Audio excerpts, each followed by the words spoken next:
c'est le billet de Julien.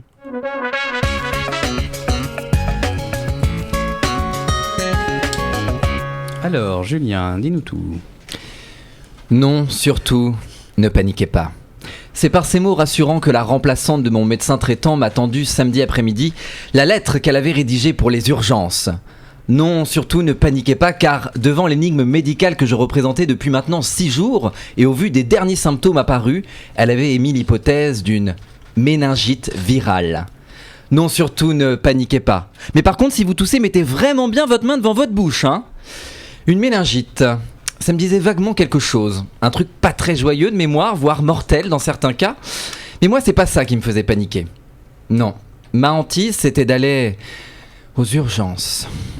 Le seul endroit au monde où le temps passe si vite que même le Dalai Lama pourrait sortir une hache et faire un carnage. Malheureusement, je n'avais pas beaucoup le choix et je me suis donc rendu au service d'urgence le plus proche de chez moi. Arrivé là, première bonne nouvelle, il n'y a pas foule. Ah, décidément, Paris, au mois d'août, un vrai bonheur. J'explique ma situation à la dame de l'accueil, je lui donne mon papier, ma carte vitale et je m'installe sur une chaise en attendant la pré-visite d'enregistrement.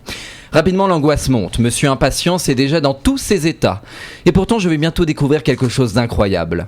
Je suis doté d'un super pouvoir. Oui, un super pouvoir dont m'a fait cadeau la remplaçante de mon médecin traitant en inscrivant sur cette feuille « méningite virale ». Me voilà à peine 30 secondes plus tard à la prévisite. On vérifie mes constantes, on me pose toute une série de questions, dont celle-ci. « Est-ce que la lumière vous gêne ?» Je réponds « oui ». Alors la jeune fille demande à sa collègue « on lui met un masque ?»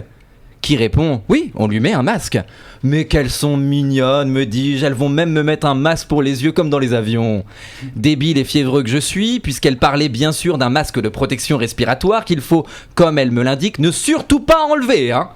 Me voilà donc au top pour faire mon entrée en salle d'attente sous le regard vraiment inquiet de mes camarades du jour, surtout quand ils commencent à voir que je cherche une place pour m'asseoir.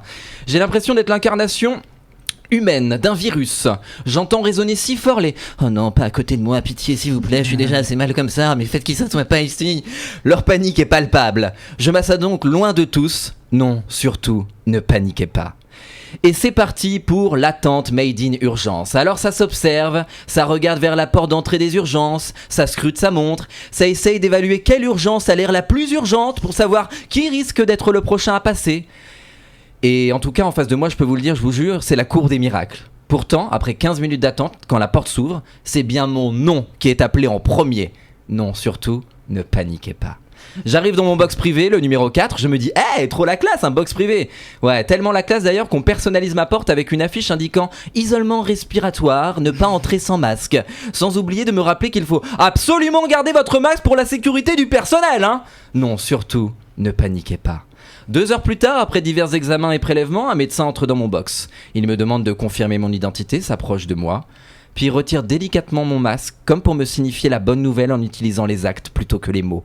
Non, surtout, ne paniquez pas. Vous n'avez pas de méningite virale. Fini d'être un pestiféré, me voilà enfin libre de postillonner sur qui bon me semblera. J'ai donc attendu mes papiers, mon compte-rendu et la liste de mes prochains examens effectués.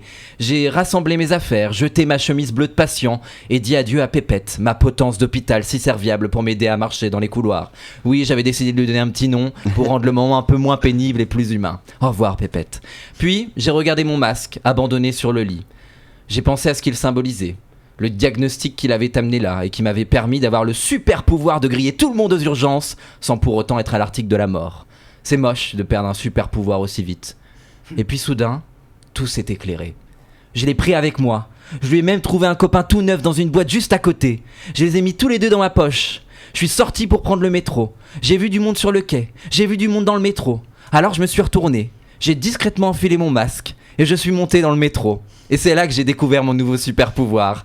J'ai assisté à une véritable compétition de contorsionnistes afin de rester le plus loin de moi possible. J'ai observé les regards, les réactions, et là j'ai commencé à rire. À la station suivante, 2 places se sont libérées. J'en ai pris une sans traîner. Quant à l'autre, c'est cette femme très hésitante qui a sûrement dû se dire un truc du genre « oh putain, j'ai peur, mais en même temps je suis tellement fatigué, j'ai envie de m'asseoir, je suis crevé après le boulot, j'ai peur, qu'est-ce que je fais, je m'installe. Bon bah je vais quand même m'installer. » Alors finalement, est-elle un super héros qui révèle enfin son identité?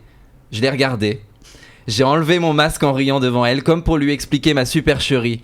Et là, Je lui ai dit non, surtout, ne paniquez pas. Merci Julien.